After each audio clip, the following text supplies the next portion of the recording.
જબરજસ્ત. Punjab Kings 5 વિકેટથી match જીતી ગયો. જબરજસ્ત. એક ઓવર બાકી રહેતા મેચ પૂરી કરી નાખી.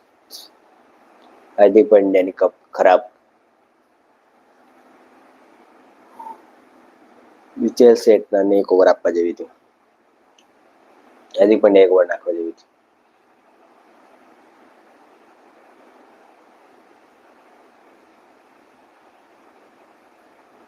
બહુ જ ખરાબ.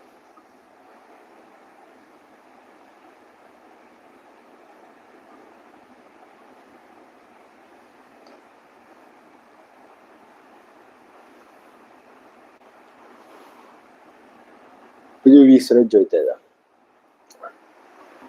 Hardik Pandya is responsible. હવે તારો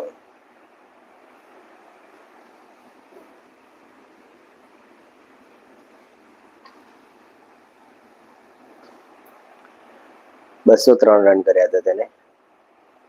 નમન ધીરના કારણે આટલા થયા, બાકી થતા જ નહીં, તો પતાઈ દેતા. અશ્વિનીને 4માં 55, હાર્દિક પંડ્યા 2માં 19 અને ટ્રેડ બોલ 4માં 38 રન.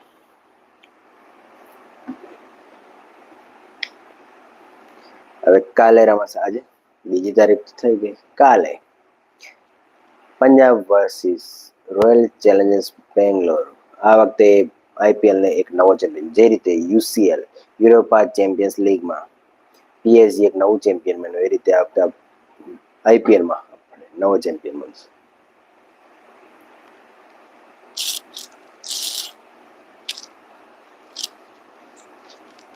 સોમવાર થઈ ગયો.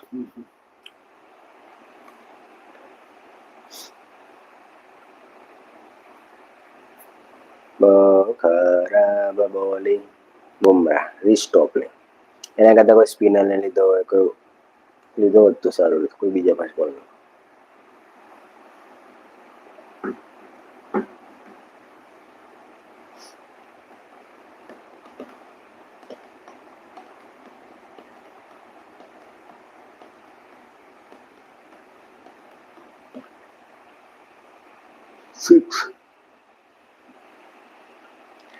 લાસ્ટ ઓવરમાં 24 રન જીતા, જે કરી નાખ્યા.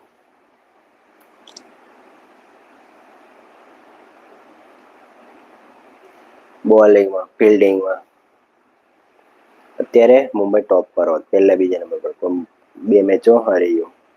એ રન જ નથી કરી શક્યા.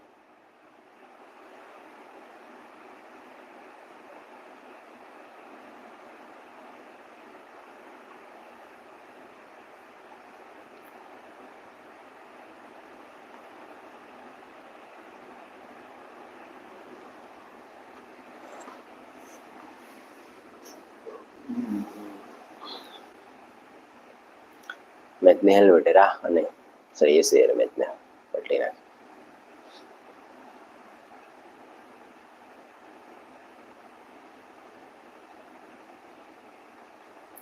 મુંબઈ ઇન્ડિયન્સ હાર્દિક પંડ્યાને ગુજરાતમાંથી ત્યાં લઈ પણ 2 સિઝન ફેલ ગયો. આ વખતે 3જા નંબર પર ફિનિશ કર્યું અને ગયા વખતે 10મા નંબર પર ફિનિશ કર્યું છે લાસ્ટ સિઝનમાં. પંજાબ કિંગ્સ બીજી વખત આઈપીએલ ફાઇનલમાં પહોંચી ગયું 2014માં, જ્યારે કેકેઆર ચેમ્પિયન બન્યું હતું. રનર્સઅપ પંજાબ કિંગ્સ બન્યું હતું. હાર્દિક પંડ્યાએ જે 13 બોલમાં 15 રન કર્યા 115ના સ્ટ્રાઇક તે જ આજે મુંબઈ ઇન્ડિયન્સ લડી ગયો અને મુંબઈ ઇન્ડિયન્સ બહાર થઈ ગયું આઈપીએલ પ્લે ઓફ ક્વોલિફાયર 2માંથી. બોલિંગ, બેટિંગ,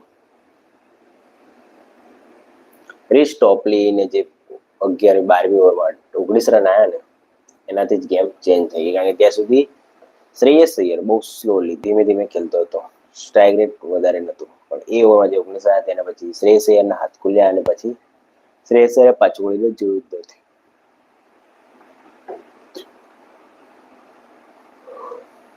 એમાં 19 રન આવ્યા. મુંબઈ ઇન્ડિયન્સ હવે ચલો ઘરે જાઓ.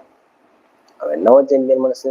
RCB versus Punjab Kings match અમદાવાદના નરેન્દ્ર મોદી સ્ટેડિયમમાં રમાશે કાલે. શ્રેયસ અય્યર 41 બોલમાં